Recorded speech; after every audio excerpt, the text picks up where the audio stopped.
আজকের এই আলোচনায় সবাইকে দারুণ উৎসাহের সাথে স্বাগত জানাচ্ছি।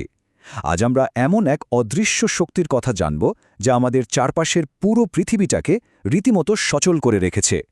আমরা প্রতিদিন যেসব ওয়্যারলেস বা তারবিহীন প্রযুক্তি ব্যবহার করি তার পেছনের বিজ্ঞানটা আসলে কতটা চমৎকার তা আজ আমরা ধাপে ধাপে খুব সহজে ভেঙে দেখব।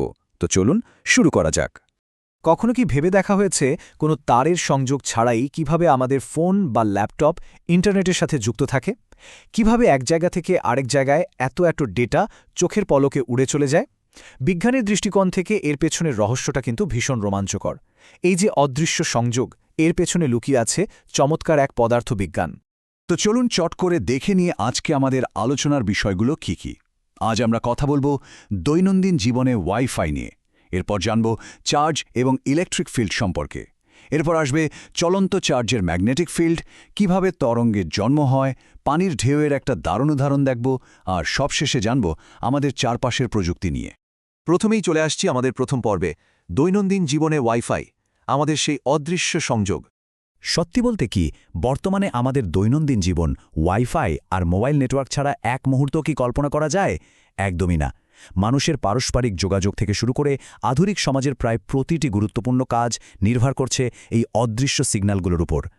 সবচেয়ে অবাক করা বিষয় হল, এই বিশাল নেটওয়ার্ক ব্যবস্থা সম্পূর্ণ চোখের আড়ালে থেকে কাজ করে যাচ্ছে এবং আমাদের জীবনটাকে প্রতিনিয়ত আরও সহজ করে তুলছে। এবার চলুন একটু বিজ্ঞানের গভীরে যাই। পর্ব 2, চার্জ এবং ইলেকট্রিক ফিল্ড, যা হলো এই ম্যাজিকের প্রথম ভিত্তি। ইলেকট্রিক ফিল্ড জিনিসটা আসলে কি? ধরুন, যে কোনো চার্জ বা আধানের, যেমন ইলেকট্রনের, চারপাশে একটি অদৃশ্য শক্তির এলাকা থাকে। একেই বলা হয় ইলেকট্রিক ফিল্ড বা তড়িৎ ক্ষেত্র। ঠিক যেমন একটা চুম্বক রাখলে তার চারপাশে একটা আকর্ষণ করার এলাকা তৈরি হয় না, চার্জের বেলাতেও ঠিক তাই ঘটে। মজার ব্যাপার হলো, চার্জটি যদি এক জায়গায় চুপচাপ স্থির অবস্থায় থাকে, তবুও এই অদৃশ্য ইলেকট্রিক ফিল্ডটি তার চারপাশে সবসময়ই বিদ্যমান থাকে। তো চার্জ স্থির থাকলে তো বুঝলাম, কিন্তু যদি এটা চলতে শুরু করে? চলে আসছি পর্ব 3, চলন্ত চার্জের ম্যাগনেটিক ফিল্ড বা গতির যোগফল। আসল টুইস্টটা কিন্তু এইখানেই। সবচেয়ে গুরুত্বপূর্ণ বিষয়টা হলো, যখনই একটা চার্জ এক জায়গা থেকে অন্য জায়গায় ছুটতে শুরু করে, অর্থাৎ বিদ্যুৎ প্রবাহিত হয়, তখন একটা দারুণ ঘটনা ঘটে। তার চারপাশে সম্পূর্ণ নতুন আরেকটা অদৃশ্য শক্তির জন্ম হয়, আর এটাই হলো ম্যাগনেটিক ফিল্ড বা চৌম্বক ক্ষেত্র। চার্জ স্থির থাকলে এই চৌম্বক ক্ষেত্রটি কখনোই তৈরি হতো না। মূলত ওই গতির কারণেই এই নতুন অদৃশ্য শক্তির উদ্ভব ঘটে। এবার আমরা দেখব আসল ম্যাজিকটা কিভাবে ঘটে।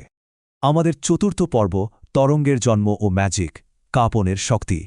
আচ্ছা, চার্জটি যখন শুধু একদিকে ছুটে না গিয়ে অনবরত কাঁপতে থাকে বা ভাইব্রেট করে, তখন কি হয়? তখন তার ইলেকট্রিক ফিল্ডেও একটা কাঁপুনি বা ঢেউ তৈরি হয়। এই কাঁপতে থাকা ইলেকট্রিক ফিল্ড তার ঠিক পাশেই একটি ম্যাগনেটিক ফিল্ড তৈরি করে। আবার সেই ম্যাগনেটিক ফিল্ডটি কাঁপতে কাঁপতে তার পাশে জন্ম দেয় আরেকটি ইলেকট্রিক ফিল্ডের। এভাবেই তারা একে অপরকে ক্রমাগত তৈরি করতে করতে মহাকাশে একেবারে আলোর গতিতে ছড়িয়ে পড়ে। আর একেই আমরা বলি ইলেকট্রোম্যাগনেটিক ওয়েভ বা বিদ্যুৎ চৌম্বকীয় তরঙ্গ। পুরো বিষয়টা হয়তো একটু কঠিন লাগছে, তাই না? চলুন পর্ব 5 আমরা পানির ঢেউয়ের একটা সহজ উদাহরণ দিয়ে এই অদৃশ্য বিষয়টাকে দৃশ্যমান করার চেষ্টা করি। একবার কল্পনা করুন, একটা শান্ত পুকুরের পানিতে হাত ডুবিয়ে একদম স্থির করে রাখা হলো। কি দেখা যাচ্ছে? কিছুই হচ্ছে না, শুধু হাতের অস্তিত্বটা বোঝা যাচ্ছে। এটা হলো আমাদের ওই স্থির চার্জের মতো, যেখানে কেবল ইলেকট্রিক ফিল্ড আছে। কিন্তু এবার যদি পানিতে ডোবানো হাতটি অনবরত ওপরে নিচে কাঁপানো শুরু হয়, ঠিক ধরেছেন, পানিতে ঢেউ তৈরি হবে এবং তা চারদিকে গোল হয়ে ছড়িয়ে পড়বে। চার্জের ক্ষেত্র ঠিক এই ঘটনাটি ঘটে। চার্জের এই অনবরত কাঁপুনি মূলত তরঙ্গ বা ঢেউ তৈরির আসল কারণ। দারুণ না ব্যাপারটা?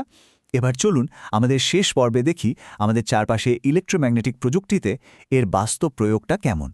এই যে আমাদের চারপাশের আলোর রশ্মি থেকে শুরু করে ওয়াইফাই কানেকশন, মোবাইল নেটওয়ার্ক এবং রেডিও সিগন্যাল, সব কিছুই কিন্তু কাজ করছে ওই কাঁপতে থাকা চার্জের কারণে। এই ছোট্ট একটা বৈজ্ঞানিক নীতির উপর ভর করেই আমাদের পুরো আধুনিক যোগাযোগ ব্যবস্থা দাঁড়িয়ে আছে। আর আগামী দিনে যোগাযোগের ক্ষেত্রে, যেখানে আমরা আলোর চেয়েও দ্রুতগতির ডেটা ট্রান্সফারের স্বপ্ন দেখছি, সেখানেও এই তরঙ্গের জ্ঞানই হবে আমাদের প্রধান হাতিয়ার। তাহলে সবশেষে একবার ভেবে দেখুন তো, আমাদের চারপাশের এই বিশাল আধুনিক সভ্যতা, গ্লোবাল ইন্টারনেট আর স্মার্টফোনের দুনিয়া, সবকিছুই নির্ভর করছে একটা অতি ক্ষুদ্র চোখে না দেখা চার্জের অদৃশ্য কাঁপনের উপর। বিষয়টা একেবারেই অবিশ্বাস্য মনে হয় না?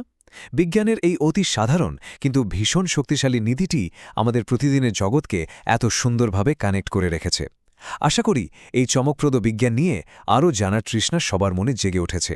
সেই প্রত্যাশায় আজকের মতো এখানেই শেষ করছি।